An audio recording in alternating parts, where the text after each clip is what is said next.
wabarakatuh. Assalamualaikum dan salam sejahtera saya ucapkan kepada pensyarah. Saya Nartika binti Razali akan membentangkan projek tahun akhir saya yang bertajuk Aplikasi Kahoot dalam Pengajaran dan Pembelajaran. Tema dan persoalan berdasarkan cerpen Kulai 9 untuk Abah merangkumi bab 1, 2 dan 3. Pembentangan ini akan dimulakan dengan bab 1 iaitu pengenalan. Pendidikan merupakan asas penting dalam pembangunan sesebuah negara dan menjadi penanda aras kepada kualiti hidup masyarakat. Penggunaan alat bantu digital dalam proses pengajaran dan pembelajaran telah terbukti dapat meningkatkan keberkesanan PDP serta prestasi pelajar. Penggunaan aplikasi digital seperti Kahoot dapat membantu menjadikan pembelajaran lebih menyeronokkan dan interaktif. Kajian ini memilih penggunaan aplikasi Kahoot sebagai pendekatan pengajaran bagi meningkatkan kualiti PDP tema dan persoalan bagi subjek kesusasteraan Melayu komunikatif. Seterusnya beralih pula kepada objektif kajian. Yang pertama, mengenal pasti tahap kefahaman murid terhadap pengajaran dan pembelajaran cerpen Kulai 9 untuk Abah. Yang kedua, merancang pelaksanaan pengajaran dan pembelajaran tema dan persoalan dalam cerpen Kulai 9 untuk Abah menggunakan aplikasi Kahoot berdasarkan teori konstruktivisme. Yang ketiga, menilai maklum balas murid terhadap penggunaan aplikasi Kahoot dalam pengajaran dan pembelajaran tema dan persoalan cerpen Kulai 9 untuk Abah. Seterusnya, kajian ini mengandungi 3 persoalan. Yang pertama, apakah tahap kefahaman murid terhadap pengajaran dan pembelajaran cerpen Kulai 9 untuk Abah?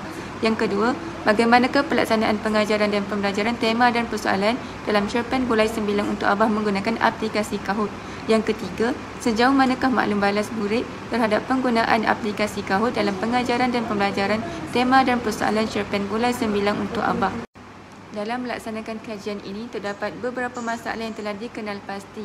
Yang pertama, sikap murid yang kurang berminat untuk mempelajari sastra.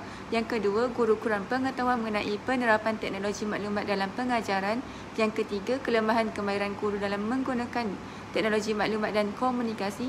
Yang keempat, guru perlu kreatif dalam mempelbagaikan kaedah dan teknik pengajaran. Oleh itu, penggunaan aplikasi interaktif seperti Kahoot telah dipilih kerana merupakan salah satu pendekatan yang relevan dan menarik yang boleh digunakan oleh guru dalam pengajaran dalam bilik darjah mengikut keperluan semasa murid. Seterusnya, bergerak pula kepada kerangka konseptual. Dalam kerangka ini, teori konstruktivisme akan digunakan.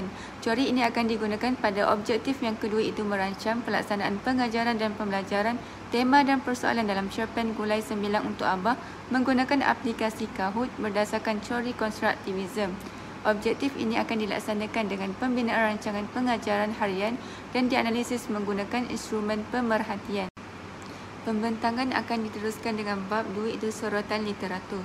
Sorotan literatur yang pertama ialah aplikasi Kahoot dalam pendidikan.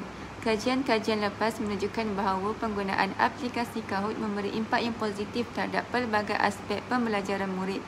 Kajian lepas yang telah dilakukan oleh beberapa orang pengkaji menunjukkan bahawa penggunaan Kahoot dalam PDP menghasilkan pengalaman pembelajaran yang menyeronokkan dan interaktif sekaligus mendorong pelajar untuk terlibat secara aktif. Dapatan kajian menunjukkan bahawa Kahoot bukan sahaja meningkatkan motivasi, minat dan penglibatan murid, malah membantu dalam meningkatkan pencapaian akademik. Sorotan literatur yang kedua ialah PDP Teks KMK. Pelaksanaan pengajaran dan pembelajaran kesusasteraan Melayu komunikatif yang berasaskan pendekatan interaktif, kreatif dan teknologi digital mampu meningkatkan keberkesanan PDP serta menarik minat dan pelibatan murid secara aktif.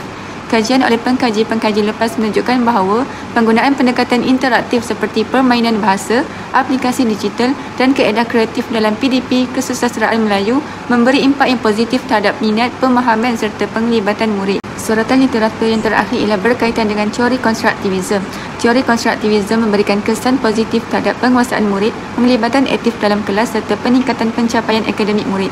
Kajian oleh pengkaji-pengkaji lepas menunjukkan bahawa pendekatan konstruktivisme menyokong perkembangan kognitif murid melalui pembelajaran aktif dan berasaskan pengalaman.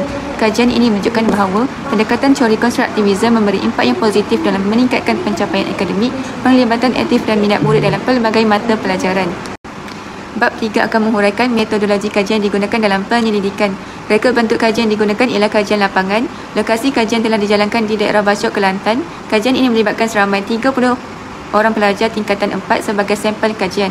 Instrumen kajian digunakan terdiri pada 2 jenis iaitu borang soal selidik dan senarai semak berbentuk pemerhatian. Sebelum kajian sebenar dijalankan, satu kajian rintis telah dilaksanakan bagi menguji kebolehgunaan borang soal selidik. Bagi memastikan kesahan dan kebolehpercayaan instrumen kajian, 2 orang pensyarah telah dilantik untuk menyemak dan memberi kesahan terhadap instrumen tersebut. Prosedur pengumpulan data melibatkan beberapa langkah, iaitu mengenal pasti masalah yang dihadapi, membina soalan kajian, menyebarkan borang soal selidik, menjalankan kajian rintis serta mengedar dan mengumpulkan data soal selidik. Akhir sekali, prosedur penganalisisan data dilakukan dengan dua kaedah, iaitu analisis tematik untuk data senarai semak dan analisis statistik deskriptif untuk data soal selidik. Kesimpulannya, pembentangan ini merangkumi pengenalan, sorotan literatur dan metodologi kajian yang akan digunakan untuk pelaksanaan kajian. Sekian sahaja daripada saya. Terima kasih.